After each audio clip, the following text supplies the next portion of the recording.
This time I have a Betamax with a video problem and it has a glitch that appears to drift through the picture at random. Well, it's not really random, it's cyclical.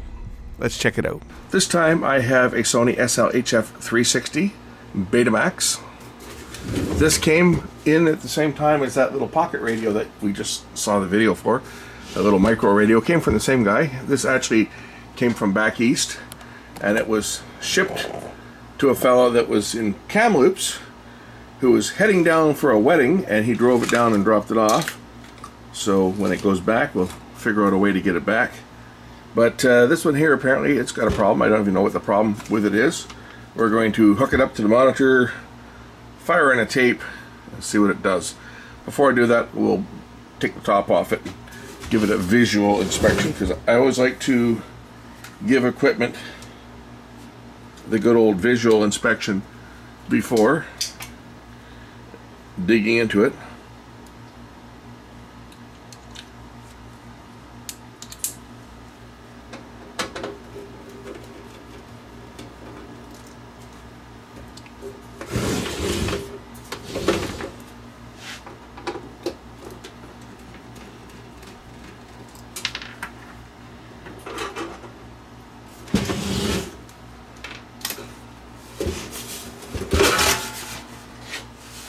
Oh, look, blue tape hubs. I can't say I've seen blue tape hubs before. What's with that? This is one of the plungerless mechanisms, 711, B3 maybe? B3 chassis? It's the plungerless one anyway. But it looks clean inside, which is always nice. Let's hook it up. Here's one for you. You know when someone says I have a problem with? Well, that just means that they have a problem. So when you tell me that you have a problem with the AI music that I'm using for when I'm testing equipment, I don't care. You're the one with the problem. Just remember it. You're the one with the problem. It's used because it will not pull copyright matches. And I'm being creative and writing some stuff, so if you don't like my lyrics, I don't give a shit about that either, okay? I'm doing it for fun. And if I come up with something catchy, I come up with something catchy. And if I create an earworm where you find yourself humming it in the background, that's even better. Anyway, let's plug this beast in and see what it does. Power up. Turn on the good old Pioneer Plasma, because that's what I test everything on these days, just because it looks so damn good. We'll start by attempting to load a tape and see that the tape goes in and it threads the tape.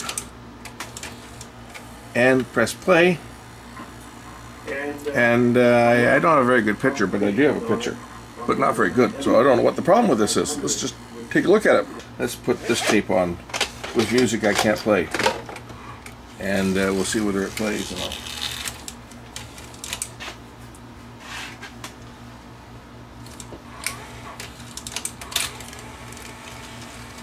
What was that terrible sound it made when it was loading?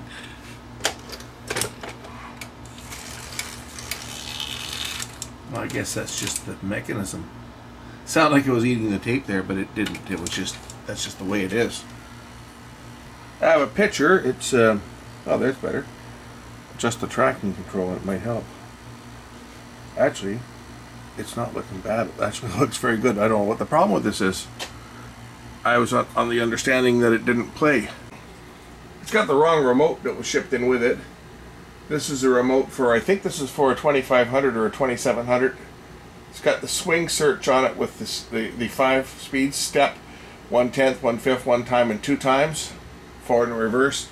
That would have been the remote control for either the 2500 or the 2700. I think they both use the same remote. The basic functions work, like fast forward, rewind, play, and stop and pause and record. The other functions obviously won't work because this machine doesn't have that feature, but there's search forward, search backwards, play, pause. It's a 2-head machine, so obviously it's not going to pause very well. I do seem to remember having a conversation with the fellow that owns it before it got shipped in. So I'm just going to check the standard problems on these units. Solder connections and sometimes a bad cap in the video output circuit. That it's one of those things that you hate. You hate to see this type of stuff because you never know if you got it.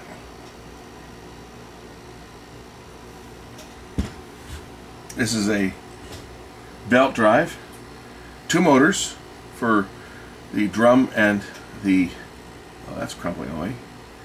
The drum and the capstan motor. It's got our wonderful favorite caps on here too, which do fail. And it's got 2 more motors here, one to thread and one to load the tape. So it's a 4 motor. 1 motor for loading the cassette, 1 motor for threading, and drum motor and capstan motor. So we got it down to 4 motors on this one. So looking back at my emails, it says mechanically it's fine. Yeah, it looks fine. Output's intermittently breaking up. So we may have a connection problem on here. It'll require a little bit of testing, I'm sure. And he says to me about the little radios that, not sure it works, but it was a very cool little find. It would be great if it worked. Well, it works. Just add batteries, which I did. And modded it to use modern batteries. So I'm going to do some more testing on this and see what we can figure out. So our video comes down this cable from this connector to this one. This is the one that's connected to video output, and it comes up here, and there's a capacitor up here, and I'm wondering, sometimes the video cap in the output stage goes bad. I don't see that it's not showing any trouble, but we're going to inspect for any obvious connections. I don't see anything on this board. This is the hi-fi board, hi-fi sound. This is the video, the color processes on this board.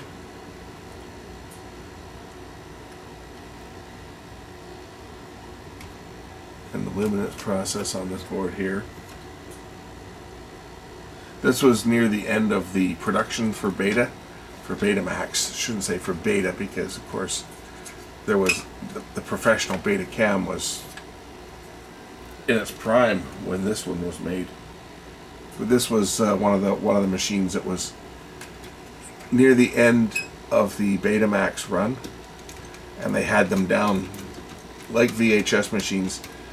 They had these things down to just a few boards.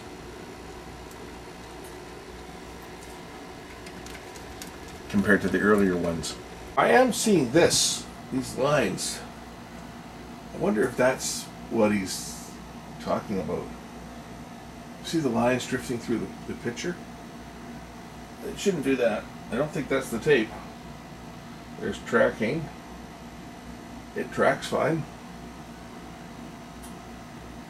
But it's got these lines that are drifting through the picture on a regular basis. Is that coming from the capstan motor? It almost looks like I pause it here.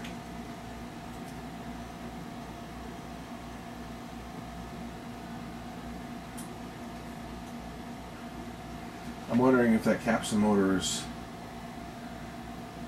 drifting. It seems like it's a regular occurrence. And I hope that this image isn't going to pull copyright. See? It's almost like it's doing it every time it rotates. Let's see here.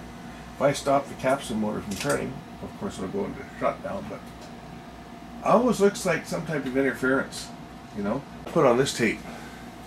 You see it. I don't know whether that's dropouts from the tape or whether that's the machine. It might be the machine. It's almost like every time it rotates, the capstan motor rotates.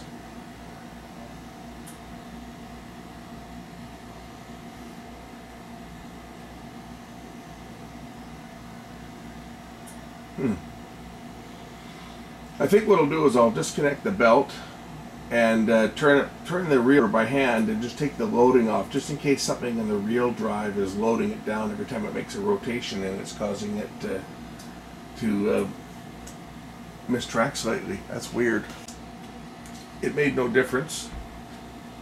and there's no drag when I was turning the take-up spool via the belt by hand. It was not making any difference whatsoever.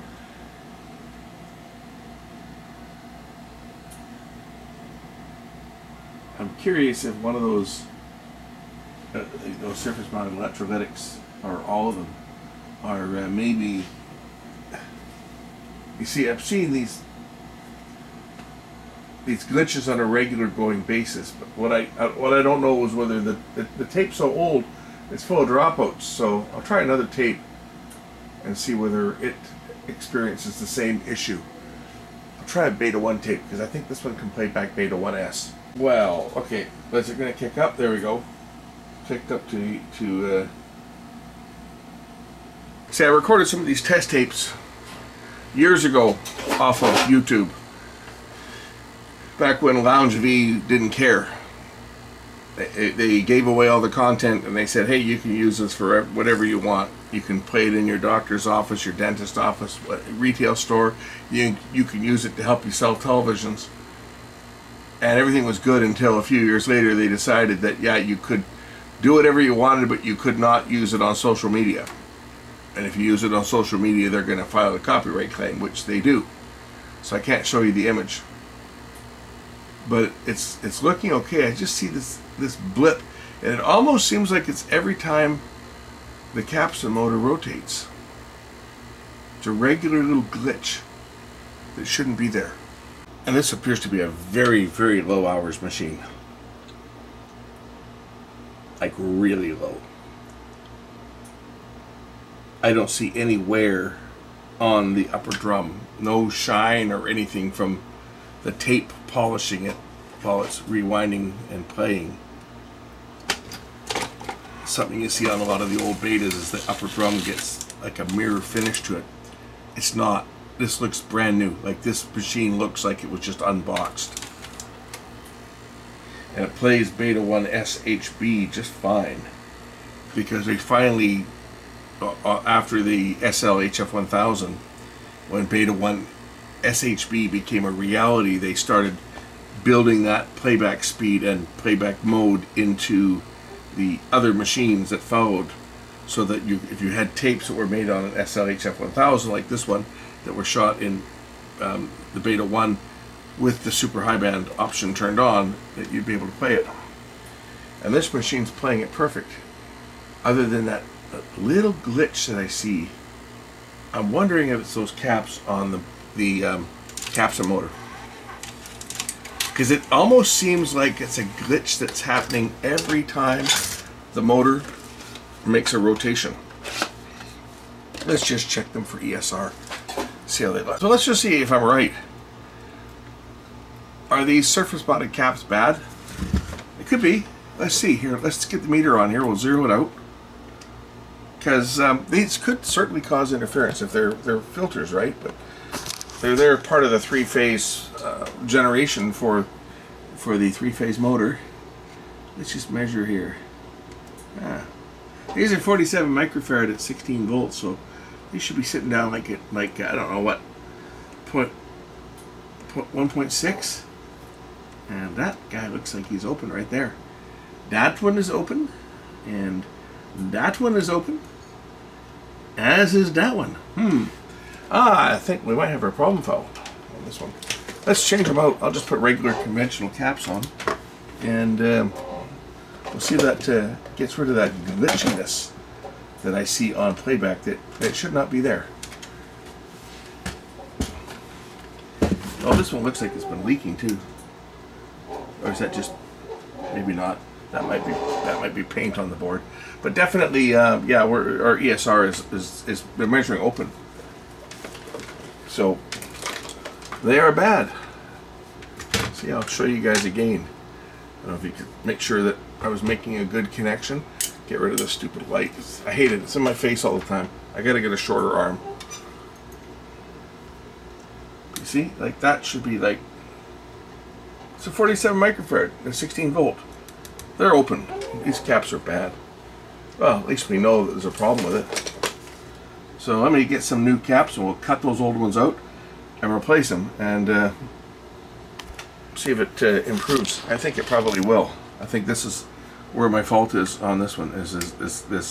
These caps are bad.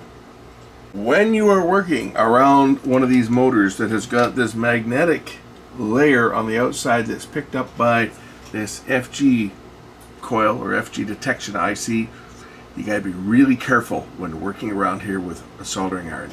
If you touch this, even for a split second, or even get too close to it, you can erase that magnetic field that is encoded on this. It's got a tone on there that's picked up by that.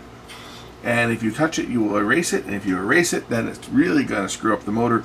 The motor is now toast. So you got to really be careful when you're working around these type of motors like this. I'm going to cut the old caps out because that's the safest way to remove them. I'm just looking at the polarity here. Make note, the negative terminal is facing that way and facing that way. We're going to cut them out with nippers. I've got the power shut off, obviously. We'll cut these three out of here. And stick some new ones on.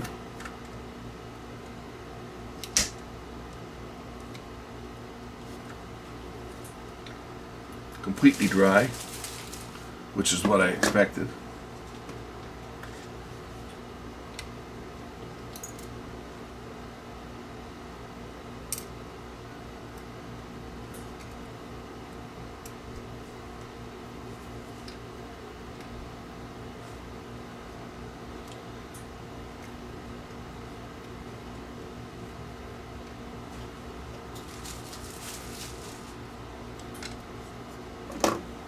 Break the bases off. I'll just hold them down so that I don't tear any leads off with it. I don't want the leads coming with it. I just want to break them in half so that it can get them out of here.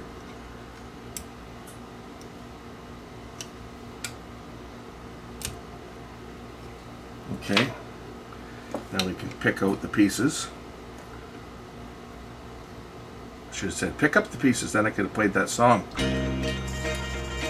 The average white band called Pick Up the Pieces. You guys know the one I'm talking about, right?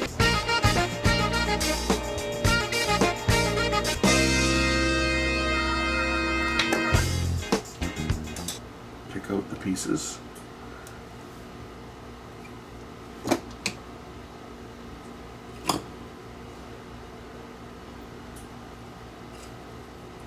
That actually could be corrosion, you know.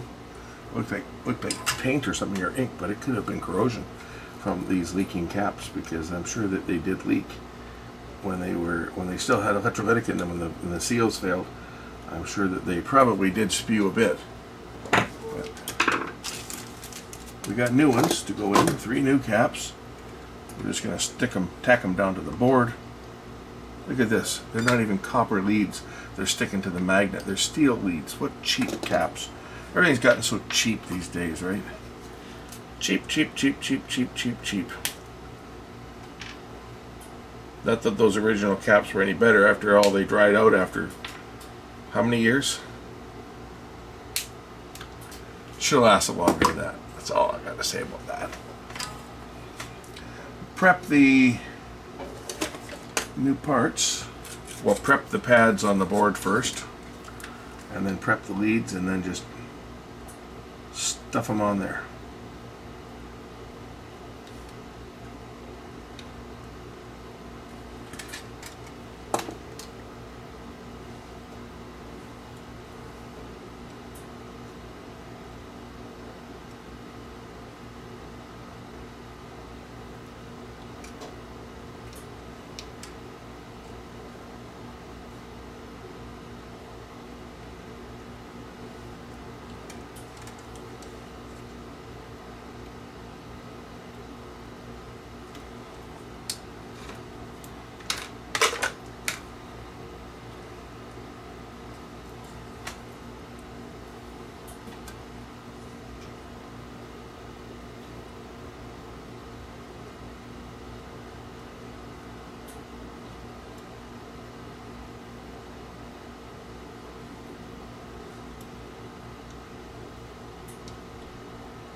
Yeah, I know they're a little bigger than the original ones. I'm putting in what I've got. These are 63 volt. That's because that's all I've got at the moment. These are probably only actually working with a couple volts max.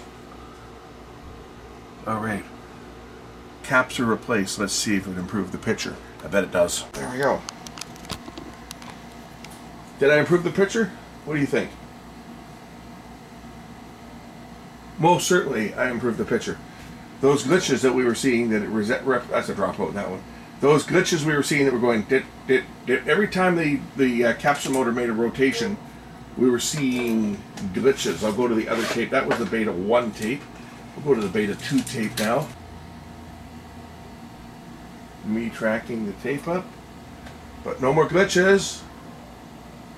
We'll go to the beta 3 tape.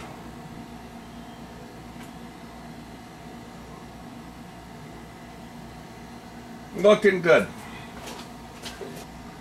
I can play the sound off this. This is Front page. not hi-fi. Correction, right off the top. Actually got a correction, but Okay, so now you guys know what goes wrong with these machines and what causes that glitch that comes up repeatedly every time the capsule motor makes a rotation. And that's what clued me in, was I was seeing these repetitive glitches, and the repetitive glitches were occurring at every rotation of the capstan motor. And the glitches slowed down with the speed. So now you know what goes wrong with these things. 3 caps on a capstan motor, those surface mounted caps, they go bad on a capstan motor and cause a distorted picture that has glitches on a regular basis. That was a nice, easy one for me. Easy one for me. Because my background was fixing VCRs. What's this? changes in each section. An appearance of movement can be. They're talking about the SLHF360 and being able to animate. Okay, David. They're going to ask me about my opinion. And what's your report? The picture jumps. It records maybe 5 frames at a time. Records for a second or so, then it backs up, and then every time it moves, the picture will appear to jump. It's not clean. Yeah. All right. Animation in the So what they were talking about is market, the commercial market. the you can take 1 frame and record it. when the SLHF360 came out, And record it 1 frame. there was all kinds of hype about you're going to be able to animate with this machine. The problem is it did not have flying erase heads. It recorded several frames, and then it would backspace, and then when you hit the button again it would record several frames and it would backspace, and what you ended up with was a picture that jumped at every single edit point. It was not clean. It was terrible. But they marketed it as a machine that you could do this with. It was there's a crease in the tape there. It was the first machine that you actually could do anything that resembled stop frame, but it did not do it clean.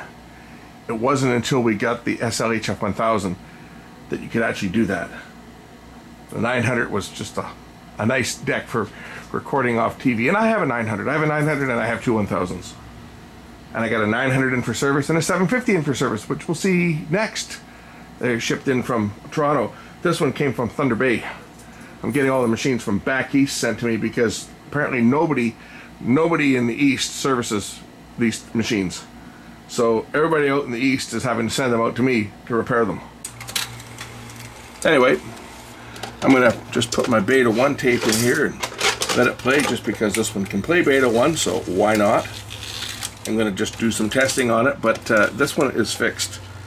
So when you see these problems, the problems are the glitching like that. That was caused by those caps. Oh, another thing this machine's got, I'll show you quickly. I know I can't show this, it's very long, but it has a color control where you can actually change the color level. I'll show you that. So the switch on the front, color level 1, color level 2, and color level 3. 1, 2, and 3. It had 3 levels of color. And if you notice, if I roll the tracking control, if I'm mistracking, the color level will actually shift down a bit. Because the color, if I turn the color down to the minimum, you'll see that the color level will change as I roll tracking. Hopefully I didn't show that shot too long, because these guys are kind of dicks. Alright, I'm done on this one. Thanks for watching. Now you know what goes wrong with these. This is actually, I would say myself, probably one of the more sought after machines. If you're looking for a Betamax machine for archiving tapes and you can't find a 1000 or a 750 or a 2000 or a 2100, this one here is actually a good compromise because it will play back all 3 speeds. All Beta machines play back all 3 speeds, except for the single speed machine, the 80, I think it was the 8600 single speed, and the older single speeds prior to that. But any of the modern machines, they all would play back Beta 1. Some of them you had a switch on the back to play it back. But the problem was they would only play back regular standard Beta. They would not play back Super Beta in Beta 1. And when Beta 1 was released with Super Beta, it was available for the BMC 1000 camera. Beta movie camera had that speed and that mode. And the 1000 had SHB, super high band, which was Beta, Super Beta on steroids. So Super Beta extended the carrier by 800 kilohertz, and they extended it by 1.2 megahertz for Beta 1 SHB. This machine plays SHB tapes perfect, and that is why I would say if you're looking for a machine, a Beta machine that can play all the tapes, this is the one to get, because these ones here were late model, so they're pretty reliable, and it plays all the speeds and all the bandwidths. So it'll play regular Beta 1 in normal Beta. It'll play Beta 1S, which was used by like the SLHF360, and it will also play back Beta 1 SHB that was recorded by the SLHF 1000. So it'll play the 3 different modes of Beta 1, of course, as well as Beta 2 and Beta 3. It's a 2-head machine, but hey, that's all you need when you're archiving tapes. That's all you need. Anyway, that's it for this one. Thanks for watching. We'll catch you in the next one. Bye for now.